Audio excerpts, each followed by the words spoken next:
এই সনদ দিয়ে আমার কাছে মনে হচ্ছে বিএনপি এনসিপি এরা ছাড় দিবে না। যদি ছাড় না দেয় তাহলে কিন্তু নির্বাচনে ডেট নেওয়ার সমস্যা দেখা দিবে, নির্বাচন নেওয়ার সমস্যা দেখা দিবে। তারা বলেছে যে গণ অভ্যুত্থানের যে মেইন জিস্ট সেটা যদি কেউ না মানে তাহলে আমরা আবার সেই সংগ্রাম নেমে যাব।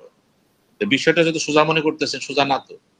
জুলাই সনদটা যদি সবাই দস্তখত দিয়ে দেয় এবং এটা যদি অনুমোদিত হয়ে যায়, তারপরে ফেজই হচ্ছে জামাত কি বলছে, আমি দস্তখত দেব না যদি আমাকে এইবারে কনফার্ম করে না হয়, এবং এনসিপিও বলছে হবে না।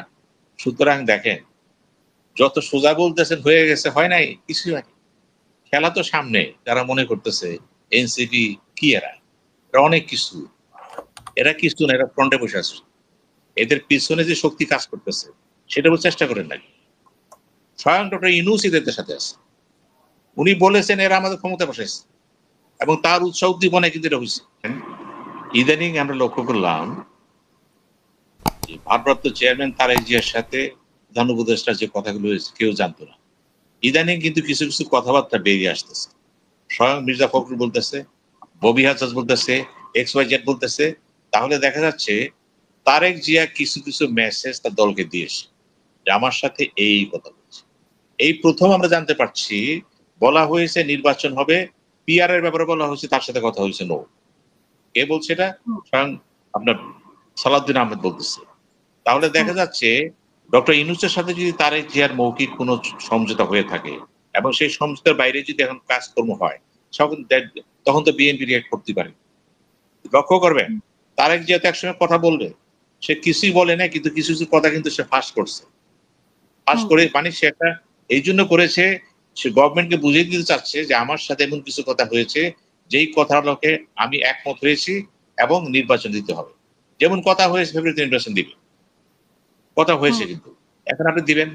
কথা হয়েছে, প্রধান উপদেষ্টাও বলেছে যদি সংস্কারের সফলতা দেখা দেয় আমি দেবো, যদি, কিন্তু যদি বাট কথা ইফ দেন, এভাবে কথাগুলো হয়েছে। কিন্তু এখন দেখার ব্যাপার হচ্ছে এই পর্যন্ত যেটা হলো, আমরা আমরা অত্যন্ত কনভিন্স এসব ব্যাপারে, এখন পর্যন্ত কিন্তু কোনো সমস্যা সৃষ্টি করে, এটা ভালো লক্ষণ। যদি সমস্যা সৃষ্টি করে, এবং আজ আসিফ নজরুল কি বলেছে, তিনি বলেছেন ৩-৪ দিনের মধ্যেই আশা করা যায় নির্বাচন নিয়ে তারা কথা বলবে। নির্বাচন পরিচালনা করে নির্বাচন পরিষদ, কমিশন, কিন্তু নির্বাচনের ডেটটা কিন্তু সাধারণ সরকার জানায় দেয় যে নির্বাচন হবে। এটা সব দেশে হয়, কিন্তু নির্বাচন সংক্রান্ত যা কিছু কাজ ওটা কমিশন করে, এবং সেই শিডিউলটা সে দিবে। এগুলি মনে রাখতে হবে কিন্তু আমাদেরকে। এখন ৩-৪ দিন পরে যদি দেয়, দিতে পারে, কিন্তু এর মধ্যে যদি এইটা নিয়ে গন্ডগোল হয়, এই সনদ দিয়ে আমার কাছে মনে হচ্ছে বিএনপি এনসিপি এরা ছাড় দিবে না।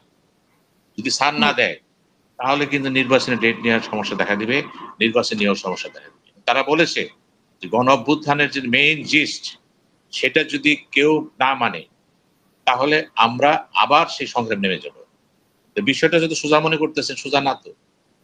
অনেকটা চাপ রয়ে গেছে কিন্তু এখানে। চাপটা কার উপরে? এইজন্যই কি বলছে নাকি যে 111 আসার সম্ভাবনা আছে, যেটা ফখরুল ইসলাম আলমগীর বলেছেন? না, মির্জা ফখরুল ধরেন একজন সিজন পলিটিশিয়ান, সে সবই জানে, এবং তার সাথে তারেক জিয়ার কথাই হচ্ছে, এবং সে সবই বুঝবে, এবং সেটাও জানে যে এই মুহূর্তে যে কোনো ছলে বলে কৌশলে আমাদেরকে একমত হয়ে আগে ক্ষমতা যাই। এটা কিন্তু এনসিপিও জানে, জামাত ইসলামও জানে যে বিএনপি কে এখন যাই বলেন বলে ইয়েস ইয়েস ইয়েস। ব্যাপারটা এরকম যে আপনার খুব পছন্দ হয়নি, তারপর ইয়েস। কেন ইয়েস? আপনি জানেন যে আমি এটাকে আইনগত ভিত্তি এখনো দিইনি, এটা আমার উপর নির্ভর করছে।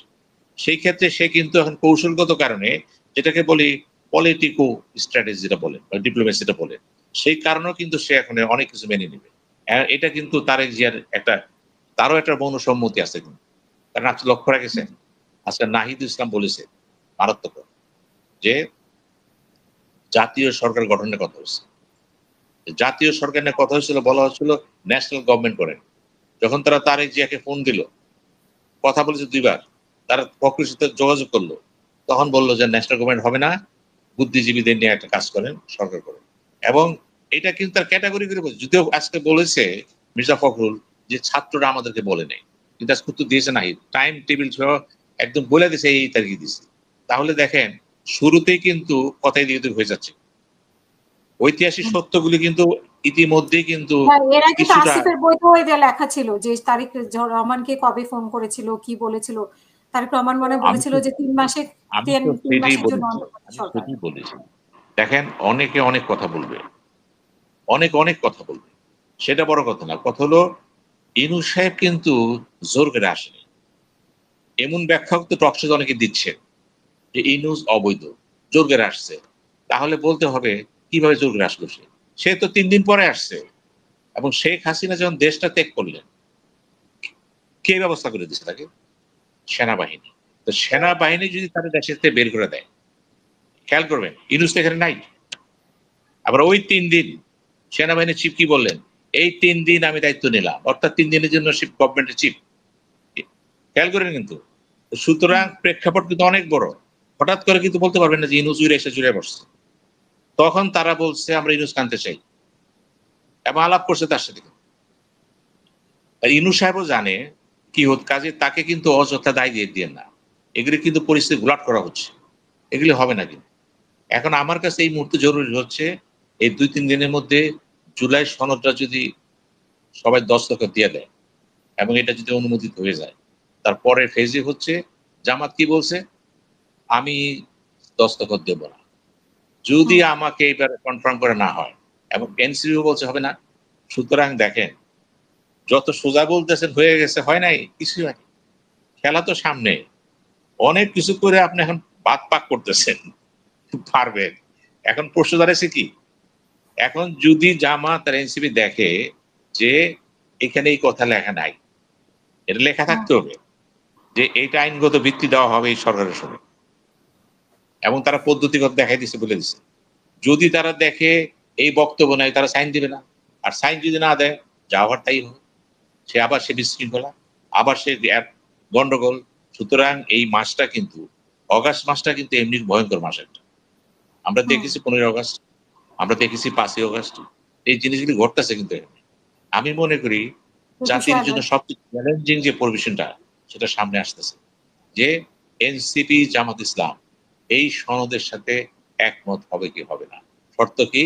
আপনারা এটাকে যে কোনো মূল্যে আইনগত ভিত্তির প্রেক্ষাপট তৈরি করে দেন। যদি না দেন, it is just a paper work, nothing else. মারাত্মক কথা কিন্তু এটা। এবং এটাই কিন্তু পুরা বিপ্লবের মূল কথা। বিপ্লবের মূল কথা। রাজনীতিবিদরা যদি নিচে ঠিক হয়ে যাইতো, আজকে বিপ্লব হইতো না। 90 সালে হয়েছে, 7 সালে হয়েছে, আবার এখন হইতেছে। তো কিভাবে বিশ্বাস করবেন আপনি? আপনার বিশ্বাস করার জন্য রেকর্ড নিতে হবে। এবং এই ছেলেরা দেখেন বয়স কম হতে পারে, চিন্তা ভাবনা কিন্তু খুব ম্যাচিউর কিন্তু, এবং চিন্তা ভাবনাগুলো অত্যন্ত গণতান্ত্রিক। তাদের ভুল ভ্রান্তি আছে, আবেগ, পোলাপান মানুষ, অল্প বয়স থাকতেই পারে। তারপরে মূল স্পিরিটটা কি? আমরা ছোটখাটো ধরে কিন্তু তাদের বলতে পারবো না দে আর নাথিং। অনেকে বলছে চিলড্রেন পার্টি। আবার দেখলাম মাহমুদুর রহমান মতো লোক, তিনিও তাদেরকে নিয়ে ব্যঙ্গাত্মক কথা বলছে। তাহলে প্রশ্ন হচ্ছে যে এটার সময় না, কিন্তু ওদের অনেক ভুল আছে, ভুল করবে, বয়সের ব্যাপার আছে। এরপরও কিন্তু ওরা মূল স্পিরিটটা সরেনি। যদি আকাম কোকাম করে থাকে, সব দলই করতেছে, হয়তো আরো একটু বেশি করছে, কারণ ওরা হয়তো দেশে চায় না। বয়স কত? আপনি অনেক কিছু ক্যালকুলেশন করেন, কিন্তু ওই ছোটখাটো ব্যাপার দিয়ে কিন্তু আপনি এটা বলতে পারবেন না you are nothing, you are zero. পরিস্থিতি কিন্তু সেটা না। They are not zero. NCP কে যারা মনে করতেছে এনসিপি কিছু পোলাপানের সংগঠন, ঠিক না। এটার পিছনে বড় শক্তি রয়ে গেছে। এই শক্তি কারা? আরো গভীরে যান। এই যে একটা ঘটনা ঘটলো, যদিও আমেরিকান অ্যাম্বাসাডার দুজন ছিলেন, তারা বলতেছে না আমরা জড়িত ছিলাম না, আমরা জানি না। এটা তারা বলতেছে। আমেরিকা যদি এটা থাকে, ডক্টর ইউনূস বলেছেন ম্যাটিকুলাস দেখেন, উনি বলেছেন তো এটা প্ল্যান করা হয়েছে। এটার পেছনে কিন্তু ভূ রাজনীতি কাজ করছে। এটার পিছনে কিন্তু পশ্চিমা শক্তি কাজ করছে এবং তাদেরও কিছু এজেন্ডা আছে। তারাও চাবে তাদের এজেন্ডা গুলো এখন বাস্তবায়ন করতে, কারণ ভবিষ্যতে যদি পলিটিক্যাল গভর্নমেন্ট চলে আসে, সেখানে চীন চলে আসবে, ভারতের সাথে এখন আপনার সম্পর্ক যাই থাক, ভবিষ্যতে থাকবেন এটা। আপনি ভারতকে গালি দেন, মারেন, পিটান, কিচ্ছু আসে যাবে। ভারত আপনাকে ঘিরে আছে এবং প্রয়োজন অপ্রয়োজনে আপনাকে প্রয়োজন, তাকে প্রয়োজন। এটা শুধু মুখের কথাতে সাহস সঞ্চয় করতে পারে, কিন্তু তার স্ট্র্যাটেজি। ভারত ইজ ভারত, বাংলাদেশ বাংলাদেশ। হ্যাঁ, আমাদেরকে চাই, আমরা কি চাই? আমরা যেটা চাই সেটা আমরা আদায় করে নেব। আদায় করতে এই তখনই পারবো যদি আমাদের নেতারা ঠিক থাকে। আগে আপনি সমালোচনা করেন নেতাদেরকে করেন না, ভারত তো পরের ব্যাপার। ভারত কেন সুযোগ পায়? সুযোগ পায় আমাদের নেতাদের জন্য। এই নেতারাই তো যারা আলোচনায় বসছে, ডায়লগ করতেছে, এরাই তো, এদের মধ্যে তো কথাবার্তা হচ্ছে। সুতরাং আমি কিন্তু ভারতকে দোষ দেব না, দোষটা আমার। আমি কেন হাত দেই? আমি কেন জাতীয়তাবাদী ফ্লোট থেকে উল্টাপাল্টা কাজ করতেছি? সুতরাং যারা ভারতের বিরুদ্ধে কথা বলতেছেন, আমি এক কথাই বলছি, ভারত আমার জন্য সহায়ক নয়। কারণ তার ভিতরে একটা স্পৃহা, সে আমাকে নিয়ন্ত্রণ করবে। আমরা এই নিয়ন্ত্রণ চাই না। কিন্তু আমাদের যে দলগুলো এখানে রয়ে গেছে, প্রত্যেক দলের ভিতরে কিন্তু নমনীয় লোক আছে সেখানে, কথা বলার লোক আছে সেখানে। এইটি তো সমস্যা। কাজে ভারতের সাথে আজকে আপনার যে সম্পর্কটা আছে, এটা থাকবে না। হুম। পলিটিক্যাল গভর্নমেন্টের সাথে সাথে কিন্তু পরিস্থিতি চেঞ্জ হয়ে যাবে। ভারত বাংলাদেশ সম্পর্ক কিন্তু আবার টার্নিং পয়েন্টে চলে যাবে। এটা আমেরিকা জানে, এবং আমেরিকার সাথে ভারতের সম্পর্ক কিন্তু একসঙ্গে হয়ে যাবে। এটা ভূ রাজনীতি, এটা বিশ্ব ওয়ার্ল্ড পলিটিক্স আছে এখানে। এগুলি সামনে রেখে কাজ করে না। সুতরাং যারা মনে করতেছে এনসিপি কি, এরা অনেক কিছু, এরা কিছু না, এরা ফ্রন্টে বসে আছে। এদের পিছনে যে শক্তি কাজ করতেছে সেটা চেষ্টা করেন না। স্বয়ং ডক্টর ইউনূস এদের সাথে আছে। উনি বলেছেন এরা আমাদের ক্ষমতা বসাইছে, এবং তার উৎসাহ উদ্দীপনায় কিন্তু এটা হয়েছে, এবং তারও একটা প্ল্যান এখানে ওনার আছে। অনুপ্রেরণায় দল হয়েছে। সুতরাং আমি মনে করি এখানে মূল দল, অনেকে বলতেছে এই দলের তো রেজিস্ট্রেশন নাই। আচ্ছা, রেজিস্ট্রেশন আপনি রেজিস্ট্রেশন কি করবেন? এটা কি রেজিস্ট্রেশন হয়ে যাবে এক সময়? এটা রেজিস্ট্রেশন দল না, এটা হচ্ছে স্বয়ং প্রধান উপদেষ্টা লালিত পালিত একটা প্রজেক্ট। যদি গভীরে যান, এটার পেছনে আমেরিকা, গভীরে যান এটার পেছনে ওয়েস্টার্ন ব্লক, তাহলে এটা দুর্বল না, এটা দুর্বল না। এটাকে কিন্তু আস্তে আস্তে এটা বড় হবে, হচ্ছে তো আস্তে আস্তে। তো সেই ক্ষেত্রে আপনি বারবার চিন্তা করেন যে কি হতে পারে। হতে পারে ওইটাই যে এনসিপি কে, জামাতকে মাইনাস করে এই মুহূর্তে এই সনদের বাস্তবায়ন যে না হয়, ওরা তারা সনদে সাইন দিবে না। আর সাইন না দিলে নির্বাচন বহুদূর, এই চিন্তাই করবেন না। কাজে বিএনপি এখন কি করবে? হয়তো বা কৌশলগত কারণে, আমি তারাই যে এখন দূরদর্শী মনে করি, এই জন্য তিনি অনেক ম্যাচিউর কথাবার্তা বলেন, এবং সালাউদ্দিন আহমেদ কথাবার্তা ভালো, গুছায় কথা বলে।